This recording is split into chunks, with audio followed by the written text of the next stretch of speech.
मिथिलाक आंगन समाचार में स्वागत अछि। मिथिलाक आंगन समाचार नव नव समाचार अहाँ सबके लेल अनैत रहैत अछि। एहि अंतराल में आइ लहेरियासराय चट्टी चौक पर बीच सड़क पर बरगद के पेड़ खसल अछि। डीडीसी आवास के ठीक सामने एकर देखनिहार केओ नहीं। बीच सड़क पर सोचि सकै छियै बरगद के पेड़ खसला से रोड के जाम के स्थिति बड़ी विकट तो चलिए रहल छै और विकट भऽ गेलैए। तैं आला अधिकारी से निवेदन अविलंब एहि पेड़ के काटि कऽ हटेबाक चाही। पूर्वहि से जाम के समस्या से ग्रसित रहैत अछि। लहेरियासराय गुमती के कारणे ई रोड 24 घंटा जाम रहैत अछि।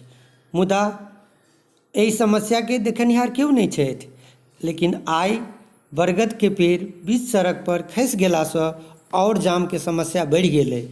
तैं आला अधिकारी सबसँ निवेदन हमर जे एहि समस्या के अविलंब निदान करबाक प्रयास करू, ताकि आम जनता के एहिसँ परेशानी नहीं भऽ सकै। मिथिलाक आंगन न्यूजेटा नहीं जन जागृति अभियान के सूत्रधार अछि। बहुत बहुत धन्यवाद। मिथिलाक आंगन।